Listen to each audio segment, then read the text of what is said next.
When American and Soviet troops started tracking Nazi leaders to make them stand trial at Nuremberg, most of the times they could only find their wives. The husbands were either dead or had fled the country. A fierce debate followed over what should be done with these scared women. Were they witnesses, innocent bystanders, accomplices, or perpetrators? All of them claimed innocence, playing the role of mere devoted housewives who cared for their children and their husbands. In some cases this was true, but for most of them, the reality was much more sinister. These women are among the vilest and most unrepenting women in history, the Nazi princesses who loved German war criminals. They were all affiliated to the Nazi Party, sometimes long before meeting their spouses, and in most cases survived them, keeping the flame of anti-Semitism and racialism alive. Learn what tragic fates awaited these wives, mothers, and mistresses after their beloved Third Reich lost World War II. Welcome to the Marshall Memoirs. Gerda Bormann, the devil's devoted wife. Not all the wives of Nazi leaders were Nazis themselves.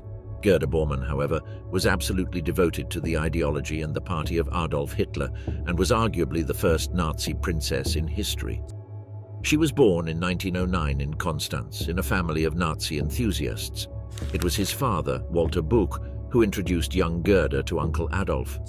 If anything, Gerda was more fanatical than her father, something that would become clear after she became involved with a stocky, thick-necked man called Martin Bormann, who was a relative latecomer to the movement, joining the party in February 1927. He was briefly a press officer in his local area before moving into the SA, the paramilitary wing of the Nazi Party. This is where he first came into contact with Gerda's father. Gerda fell madly in love with him, and the two married in 1929. When Hitler came to power in 1933, Bormann became the chief of staff of Rudolf Hess, and later became the personal secretary of Adolf Hitler, his career highlight. Gerda could not be prouder of his husband, and she also enjoyed the life upgrades that came with such high position while caring for 9 children, according to the Nazi ideal. The Soviet invasion put an end to her dream, however. As the Red Army closed in on Berlin in 1945, Gerda fled with her 9 children. She took advantage of the chaos, posing as the director of a children's home with 4 of her children disguised as orphans. The other 5 were taken by Martin Bormann in order to facilitate this escape, but seeing that he had no way out, he took his own life by biting into a pill of cyanide. His body, however, would not be found until much later, so at the moment the Allied investigators did not know of his demise. Meanwhile, Gerda boarded a school bus with the children and managed to cross the border into Italy, stopping in the South Tyrol where they were met by the Nazis' regional boss. He had secured a place to stash all Gerda's sensitive material and found them a home in a small village in a valley 30 miles from Bolzano. Though safe for the time being, Gerda was in dreadful agony. Her sister-in-law, who had made the journey with her, observed that Gerda, who was usually a very quiet person, now did not stop complaining about a pain she was suffering in the lower part of her body. Once settled in Bolzano, they found a local Italian doctor who immediately recognized the seriousness of her condition. Gerda was suffering from the advanced stages of ovarian cancer and needed an operation as soon as possible. By then, the Allies were on her trail. 2 intelligence agents tracked her down and informed the British unit stationed in the area. Having consulted the doctor who diagnosed Gerda, a British Army major turned up on her doorstep. Gerda panicked, thinking he was going to take her to a concentration camp, but the major assured her that she was in no danger. Instead, she went straight to a hospital for prisoners of war in Merano. Surgery took place, but without effect. Facing her imminent demise, Gerda sought solace in religion and converted to Catholicism. She died on the 23rd of March 1946, a few months shy of her 37th birthday. Mein Kampf's avid reader, Magda Goebbels. On the 1st of May 1945, Magda Goebbels might have envied Gerda Bormann, who was lucky enough to flee the country. As it turned out, she would never learn what happened to Gerda. Johanna Maria Magdalena Ritschl was born in 1901 and spent most of her childhood in Brussels, but was repatriated to Germany when World War I broke. In 1921, she married a wealthy German industrialist named Günther Quandt, who was twice her age at the time. In 1929, when Quandt discovered she had been unfaithful, he decided to end the marriage, leaving her a small fortune and a luxurious flat in Berlin in the process. While in Berlin at that time, it was impossible to ignore the daily clashes between the Nazis and their opponents. Urged on by several friends, Magda attended a large Nazi rally where the main speaker was Joseph Goebbels. Other than Hitler, Goebbels was the Nazis' most effective public speaker, whipping up the audience as he went, bristling with aggression. He was extremely intelligent and highly educated, with a PhD in literature from Heidelberg University. But he was also a small man, had a clubfoot and a pronounced limp. Magda did not pay attention to this, but felt attracted to his voice and ideas. She immediately joined the party and bought a copy of Mein Kampf and the Myth of the 20th Century, a rambling mishmash written by Nazi philosopher Alfred Rosenberg.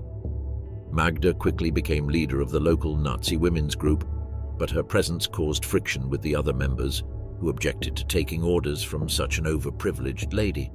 Frustrated, Magda set her sights higher and applied for work at Goebbels' propaganda department, where he couldn't fail to notice her. Struck by Magda's obvious class and beauty, Goebbels asked her to take responsibility for his private archive, hoping that working in such close proximity would make it easier for him to seduce her. By late February 1931, Magda and Goebbels had begun sleeping together. A relationship developed, and by April they were making plans for their future together. Her apartment on Theodor-Heuss-Platz soon became one of the main meeting places for Adolf Hitler and other Nazi officials. This brought the Goebbels some problems, as Joseph became jealous of the attention Hitler gave. The fact that Magda was also infatuated with Hitler did the couple no good, but it was also the main reason why she married Goebbels, to be closer to the Führer. On the 19th of December 1931, Goebbels and Magda, who was already pregnant, got married at a civil ceremony followed by a church service. Hitler was best man. When Magda thanked him with a kiss, his eyes were full of tears. On the 1st of September 1932, their first daughter, Helga, was born. It was a harrowing experience for Magda, who afterwards felt exhausted and very weak. Her doctor explained that giving birth had aggravated a pre-existing heart condition of hers, so she should be careful in the future. Despite this, and before being fully recovered, she became pregnant again, but suffered a miscarriage in December. The couple spent that New Year's Eve in Hitler's cottage at Obersalzberg. This was a bad idea, as Magda had caught an infection and developed a terribly high fever. She survived, but from that point, and until the end of her life, she would be seriously limited in her movements.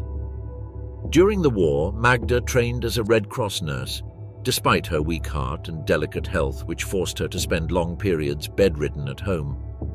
When in late 1945 Soviet troops entered Berlin, the Goebbels family moved into a subterranean bunker that was connected to Hitler's bunker. On the afternoon of April 30th, they met with Hitler and Eva Braun for the last time. Then Magda and Goebbels retreated to their own bunker to spend a last supper together. The following day, May 1st, SS dentist Helmut Kunz was instructed to inject their 6 children with morphine one by one to make them unconscious. After that, a capsule of cyanide was slipped in each of the children's mouth and crushed. When all of the children were dead, Joseph and Magda walked out of the bunker and into the Chancellery's garden, where they also took their own lives. Goebbels had instructed an SS officer to shoot their bodies to make sure they were dead, and then douse the bodies with gasoline and light them.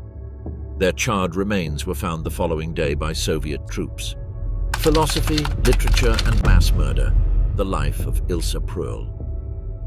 One evening, young and wealthy Ilse Pröll ran into one of her neighbors in Munich, a tall young man wearing a tattered uniform who introduced himself as Rudolf Hess.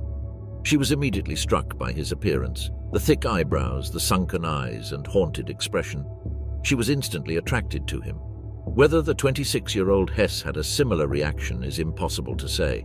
Of all the senior Nazis, Hess was the most enigmatic. Along his life, it would become clear that he suffered from mental problems from a very early age. He was also a decorated war hero who had been wounded twice in battle. Ilse decided to pursue him, and they began spending time together. They became good friends, as their affair was purely platonic. Still a virgin, Hess showed absolutely no interest in sex. For the next few years, their relationship lacked a physical dimension, which frustrated Ilse. Instead, they cultivated a spiritual connection based on their shared love of German culture, especially the Romantic writers and composers of the late 18th and early 19th century. Ilse's favorite writer was Friedrich Hölderlin. By the autumn of 1920, Ilse had completed her secondary studies, begun a part-time university course in German and library science, and started work at an antiquarian bookshop. Aside from occasional trips outside Munich to visit the countryside, she spent the majority of her spare time working for the Nazi movement, delivering leaflets, putting up posters, helping out with the party newspaper and acting as Hess's secretary while he attached himself to Hitler and put his body on the line during the frequent brawls between Nazi supporters and their left-wing opponents. In recognition of their efforts, Ilse and Hess were granted the privilege of being around Hitler during his free time. Eventually, Hess and Hitler became very good friends. In 1923, Hess was one of the loyal soldiers who fought alongside Hitler during the failed beer hall putsch in Munich. Fearing capture, Hess telephoned Ilse to inform her that he would attempt to cross the border into Austria, which he did. Later, he came back to Germany to visit Ilse, but he was captured and imprisoned together with Hitler and other instigators. Ilse never failed to show up every Saturday when Hess was allowed 6 hours visiting time. Hess would value Ilse's loyalty his whole life. After Hess's imprisonment, Ilse and Rudolf got married in 1927, and their only child was born in 1937. By that time, Hess was appointed Reichsminister, and he spent long hours working. When the war started in 1939, he became increasingly paranoid and his mental health declined, until in 1941 he decided to fly solo into Scotland in the hopes of negotiating a peace treaty directly with the British government. The British authorities put him into a POW prison instead, and after finding out the news, Ilse took his son and retreated to a town called Hindelang to be away from Munich and Hitler's fury against Rudolf, who was considered a deserter.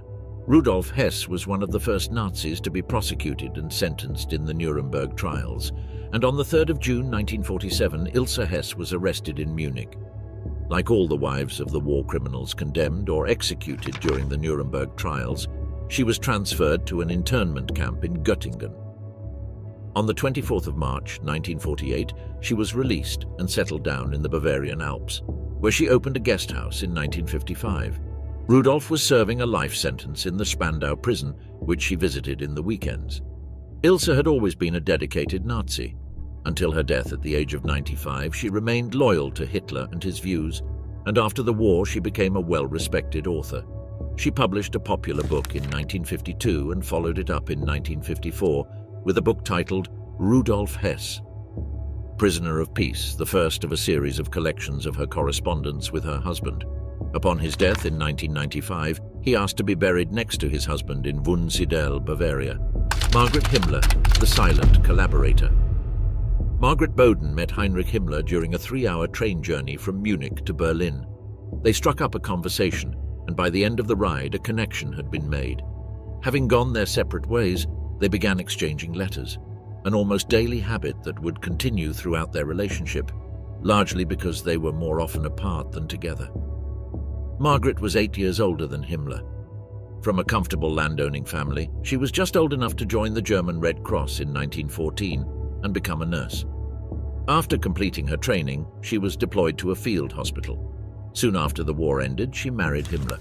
Their wedding plans depended on Margaret selling her share of property she inherited and using the money to purchase a plot of land. They were going to become farmers. This was Himmler's long-cherished ambition. But Hitler had other plans for one of his most loyal associates. Himmler went on to have a successful career in the Nazi Party, becoming chief of police, leader of the Waffen-SS and Minister of the Interior during Hitler's presidency. Himmler was also responsible for overseeing the Jew extermination programs. In May 1945, Himmler and Margaret parted ways and promised to meet again abroad.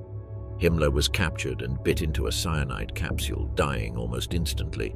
Margaret and their daughter Gudrun left the town of Gmund as Allied troops advanced into the area. After the invasion of Bolzano, Italy, by the US Army in May 1945, Margaret and Gudrun were arrested. They were held in various internment camps in Italy, France, and Germany. During her internment, Margaret was interrogated. but it became clear that she was not informed of the official business of her husband. Later that year, she was called to testify at the Nuremberg Trials, where she also claimed innocence. She and Gudrun were released in November 1946 from internment. They took refuge for a time with the Bethel Institution of Bielefeld. Margaret maintained that while she had been the wife of Himmler, she remained far from the spotlight. Nevertheless, the Allied committee that monitored her actions was convinced that she likely supported the goals of the Nazi Party and endorsed the actions of her husband. Her lawyer insisted during the follow-up appeals process that Margaret could not be responsible for the actions of her husband. Between 1948 and 1953, Margaret was involved in 3 different trials. The final outcome was that a judge finally decided that she was not to be held accountable for the crimes of her husband, despite that she had not been distant from them. On the 15th of January 1953, she was classified as a beneficiary of the Nazi regime and sentenced to 30 days punitive work. She also lost her pension rights and the right to vote. Their daughter Gudrun left Bethel in 1952, and from the autumn of 1955 onward, Margaret lived with her sister Lydia in Heapen. Margaret told Lydia that all she hoped for was a quiet life and was content to disappear into obscurity.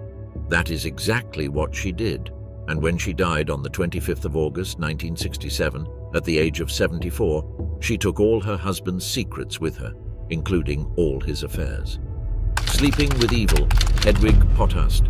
In fact, as Margaret Himmler once confessed to one of the American interrogators, her husband had never been very faithful. His most famous affair was with his 26-year-old secretary, Hedwig Potthast. Born on the 6th of February 1912 to middle-class parents who put her through a high-end secondary school where she learned English, Hedwig subsequently got her degree at the Economics Institute for Interpreters in Mannheim. Graduating in 1932, she ended up getting a job as a clerk in a post office. Bored and seeking a challenge, Hedwig applied for a position with the Gestapo's press department in autumn 1935. This was still not enough to satisfy her ambitions, and in January 1936 she became Himmler's personal secretary. Hedwig's friends called her Bunny because she was always friendly and upbeat, 2 things Margaret Himmler had never been. Hedwig enjoyed gymnastics and rowing. She was popular with her colleagues. In October 1937, she joined other members of staff for Himmler's birthday at Lake Tegernsee and was welcomed into the SS family.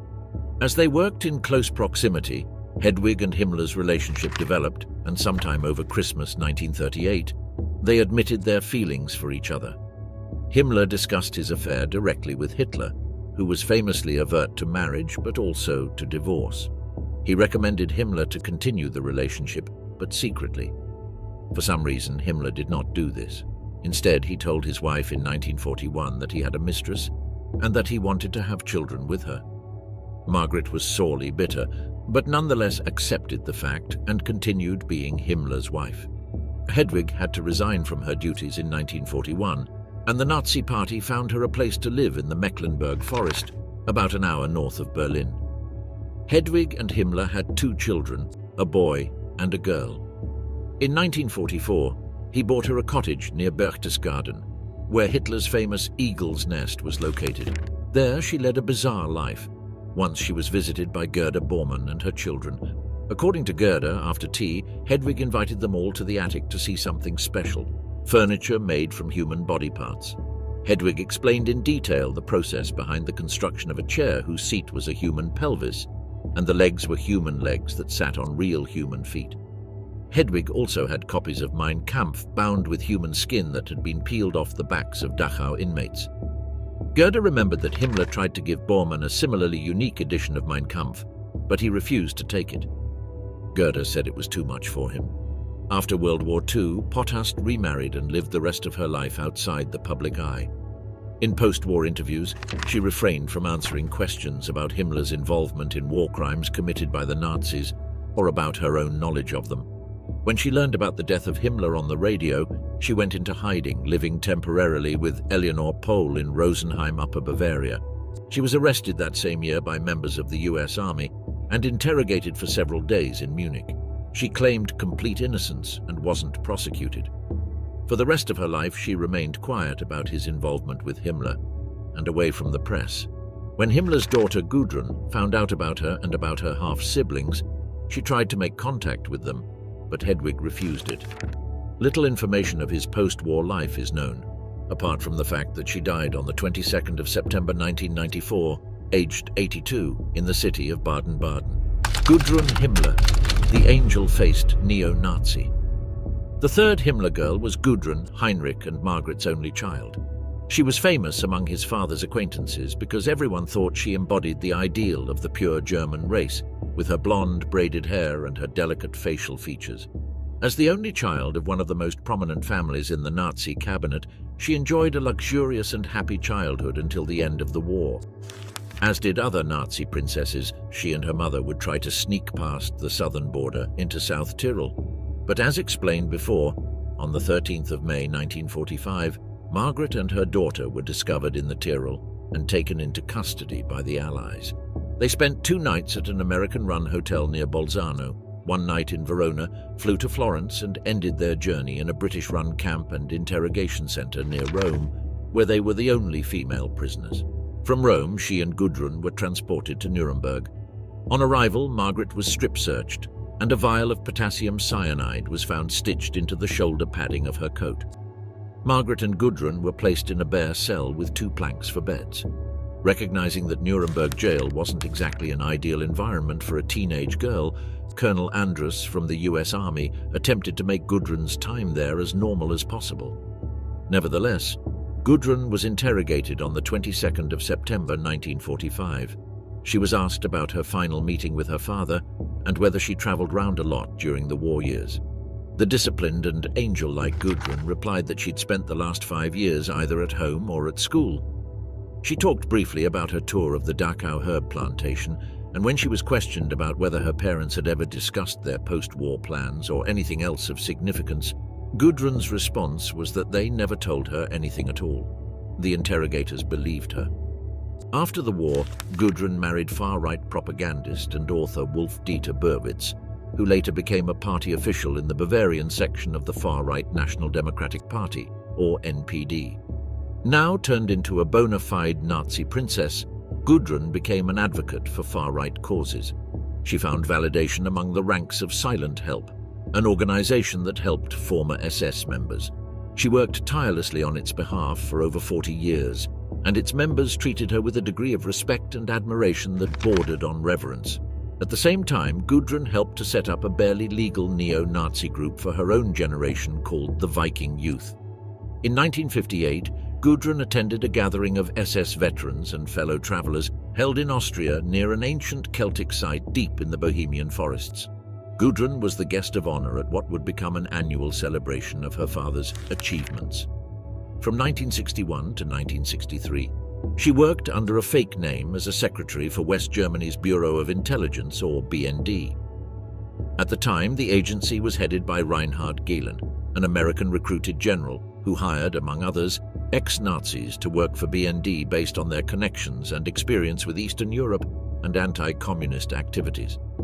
Gudrun died in 2018, clinging to the belief that Himmler had done no wrong. Hedwig Hensel, more than just a housewife.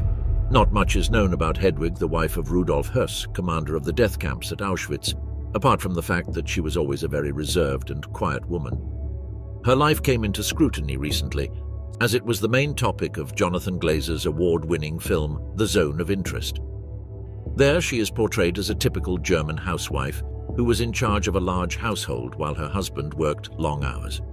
She was born in 1908 in Neukirch, Germany, making her one of the youngest Nazi princesses of World War II. At 21, she became forever entangled with one of the darkest chapters in human history through her marriage to Rudolf Höss. The couple settled down and had 5 children: Klaus, Annegret, Heidetraut, Ingeborg, and Hans Rudolf. While taking care of the children, she accompanied her husband's meteoric rise within the ranks of the Nazi Party, right until he was appointed commandant of Auschwitz in 1940. The family moved into a villa located just a few kilometers from the camp, a stark contrast of domesticity and unimaginable barbarity. For this reason, historians are still debating the extent to which she was actually aware of the horrors that were happening literally next door to her house. Some claim she remained blissfully ignorant, sheltered by her husband and the trappings of a privileged life within the Nazi hierarchy. Others, however, suggest cracks in this facade. Many camp survivors have testified to seeing Hedwig on horseback near the camp, and some accounts claim she received gifts of furs and jewelry, potentially looted from victims. Whether she chose not to know or actively participated in a willful ignorance to maintain a comfortable life is a question that is difficult to answer. As Allied forces closed in on Germany in 1945, Huss attempted to disappear. Hedwig, however, stayed behind with their children. She thought it would seem suspicious if she fled and chose rather to stay at home and feign ignorance. She was eventually captured and interrogated by the British. Her testimony offers little insight, leaving historians to grapple with the extent of her knowledge. This strategy evidently paid off, as Hedwig Hensel was never charged with any crimes. She did not even tell her own children that their father had been hanged at Auschwitz. Her daughter, Ingebrigit Huss, moved to Franco's Spain, where she worked as a fashion model and met her future husband. Together they moved to United States, where they eventually settled down in Arlington, Virginia. It was during a visit to Ingebrigit that Hedwig Huss died on the 15th of September 1989. She was buried under an anonymous tombstone that only says the word Mutti, meaning mommy in German. Hitler's biggest fan, Lena Heydrich. While Hedwig Huss had always been reserved about her own political views, other Nazi princesses were much more vocal in her rejection of Jews and racially inferior peoples. One of the youths that flocked to Hitler's banner in the early 1920s was the teenager Lena von Osten, whose older brother was already a confirmed Nazi supporter. He asked young Lena to accompany him to a party meeting, and that was all she needed to become convinced of the superiority of Hitler's ideas. She was especially interested in the fact that Hitler's movement was geared towards the young, unlike the rest of ancient Prussian politics. She was also a notable anti-Semite. She decided to change her life and abandoned her family home on the island of Fehmarn, very close to Denmark. Lena came from a wealthy family whose fortune dwindled during the hyperinflation of the early 1920s. Having decided to become a teacher herself, Lena headed to the mainland port of Kiel to complete her training at a technical high school, staying at a boarding house for female students. As she neared the end of her course, Lena and a few friends attended a ball on the 6th of December 1930, and it was during what was otherwise a dull evening that Lena met 27-year-old naval officer Reinhard Heydrich. Heydrich was tall, blonde, with an athlete's build and no doubt impressive in a uniform, but he also had an abnormally large head, narrow eyes, a small mouth and jug ears. Lena found him intriguing and agreed to a meeting the next day. Beyond the powerful physical attraction between them, Lena and Heydrich shared some key characteristics. Both were fixed on escaping their backgrounds and forging a different destiny for themselves. They were stubborn and extremely ambitious and felt that the majority of people were inferior beings. Lena was a fervent Nazi before meeting Heydrich and would frequently complain that her husband had not even read Mein Kampf. When he was discharged from the Navy on account of his relationship with Lena, she urged him to join the newly created SS. After a meeting with Himmler himself, he was hired in the spot to act as the chief of the SS's intelligence service. He would go on to have a successful career in the SS, but was assassinated during the war for his role in the occupation of Czechoslovakia. Lena Heydrich was interrogated after the war, but despite her obvious commitment to the Nazi cause, no crimes could be imputed on her, so she was cleared. She later filed a series of court cases against the government of West Germany in 1956 and 1959, awarding her the right to receive a pension. Because her husband, despite being a war criminal, had been a German police general killed in action, she was entitled to a substantial pension. In Czechoslovakia, Lena was tried in absentia and sentenced to life imprisonment, but this was never enforced. She remarried in 1965 to a Finnish playwright and theatre director who died tragically 4 years later. Lena continued to live until 1985, having published several books and newspaper articles where he defended her late husband.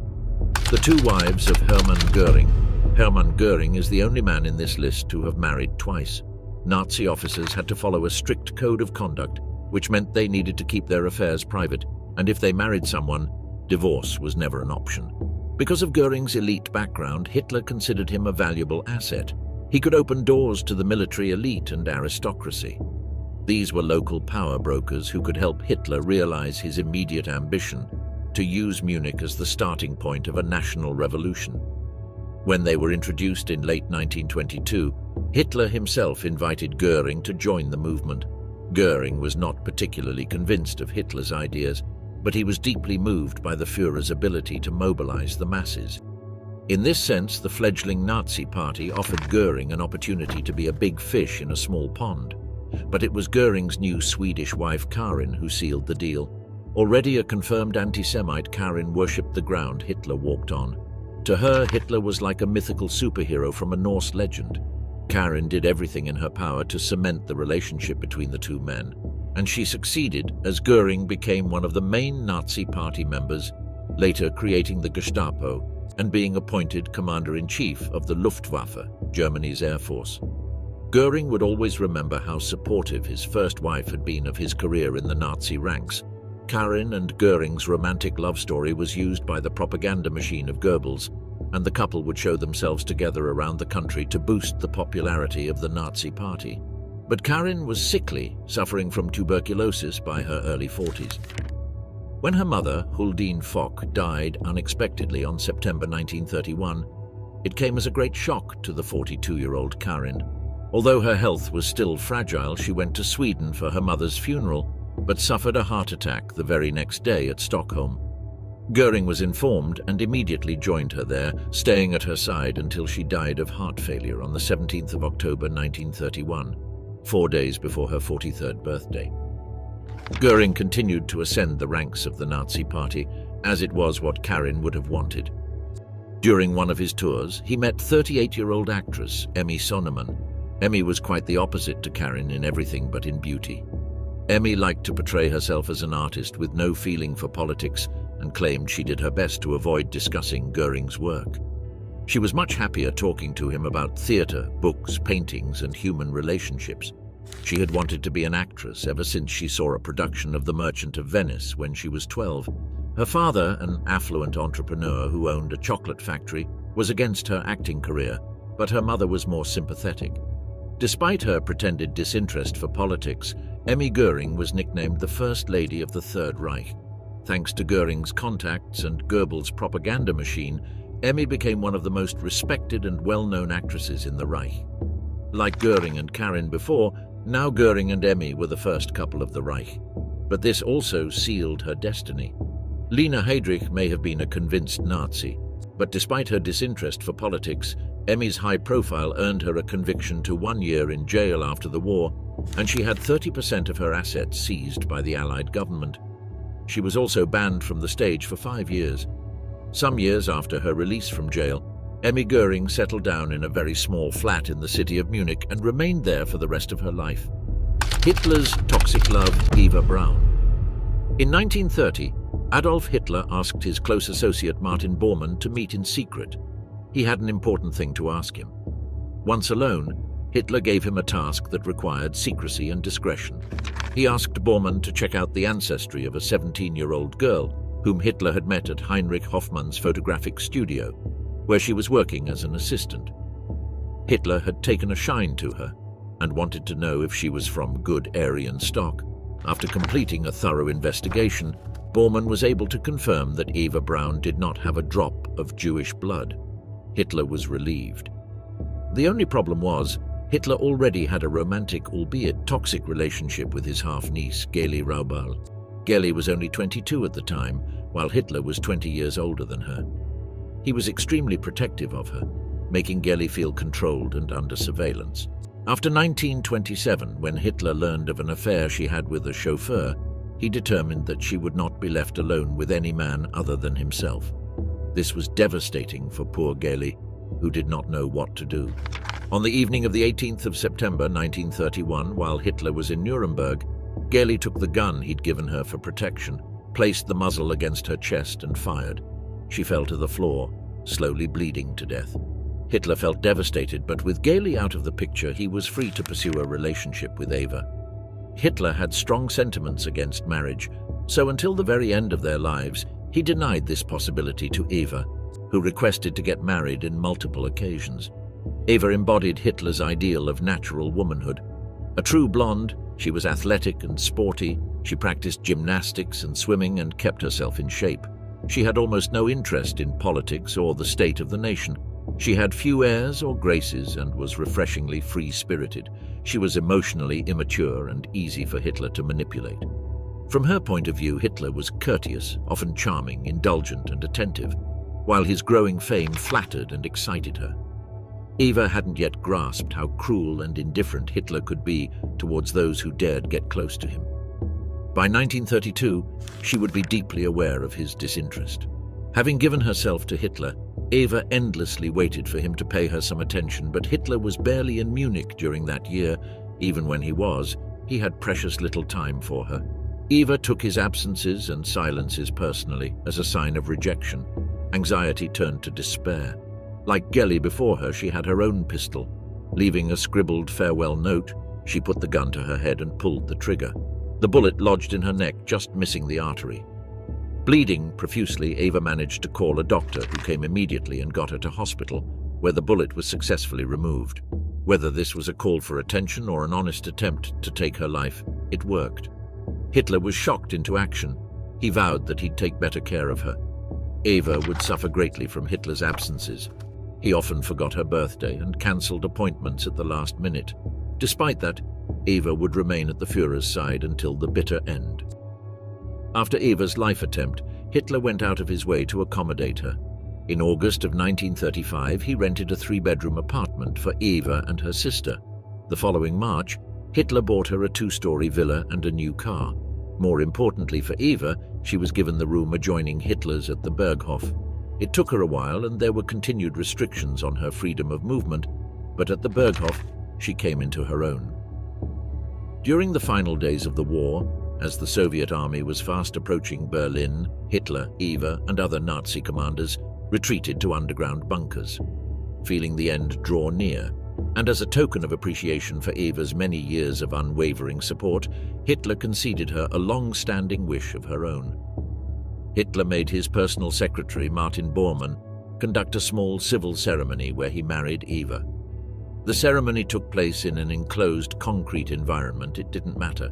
The following day, they would be dead.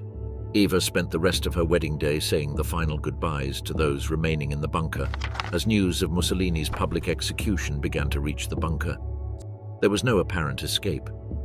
It was then when Hitler sat by Eva and discussed their final decisions. They made a pact to end each other's lives, to which she agreed. There was no point in living, she claimed, if he was not by her side. As is publicly known, the details surrounding the actual deaths of Hitler and Eva Braun are unclear. It is commonly accepted that Hitler shot himself in the head after he witnessed Eva ingesting a cyanide capsule. SS soldiers had been instructed to carry the bodies outside, douse them in gasoline and light them on fire. The remains were to be buried in a shallow pit in the Chancellery Garden. The following day, when Soviet troops stormed the bunker, they found the charred corpses and secretly carried them back to the Soviet Union, without ever publicly confirming that they belonged to Hitler and Eva Braun. For this reason, it was long thought that both Hitler and Eva had somehow escaped Berlin and fled to South America or elsewhere. Only much later, in the 1970s, the Soviets acknowledged having taken Hitler's and Eva's body, although by that time there were no more remains available to study, as they had been completely destroyed. One of the last things Eva did before reaching the end of her life was to write a letter. In that letter, addressed to her sister Gretel, she reminisced on her life and concluded that it had been a happy life. Among the things that made her happy, she said, was to be able to die at the side of the Führer and to be spared the horrors that were to come to her, the most conspicuous woman of the Third Reich. Eva slipped the letter into an envelope and gave it to Hannah Reich, a hero aviator woman who was also among the last persons to see Hitler alive, as she was married to his personal doctor. Gretel Braun's journey from stardom to obscurity. Close to the end of the war in 1944, one of Himmler's protégés, Hermann Fegelein, a dashing but sadistic SS cavalry officer, got married to a young woman named Gretel Braun. 6 months later, as the Soviet army massed on the borders of the Reich, Fegelein deserted Gretel and was preparing to flee Berlin with another woman and some stolen gold bars when he was apprehended by the SS and executed. Gretel, heavily pregnant at the time, pleaded with Eva for her husband's life, but to no avail. Fegelein was executed just hours before Hitler and Eva committed suicide. Gretel had been part of Hitler's inner circle since 1930, when she and her sister met the Führer. They immediately became frequent visitors of Hitler's many residences. Gretel's early life had been comfortable. Her father, Friedrich Braun, was a school teacher, and the family enjoyed a middle-class existence. She always had a close relationship with her younger sister, Eva, and both were known for their beauty and outgoing personalities. After the war, Gretel faced the harsh realities of a fallen regime. She was ostracized for her association with the Nazis and struggled to rebuild her life. She gave birth to a daughter, Eva Barbara, named after her deceased sister. Gretel chose a life of quiet obscurity. She rarely spoke about her past, perhaps burdened by the weight of her family's legacy. She worked as a secretary and eventually married again in 1958, taking the name Gretel Braun-Lobinger.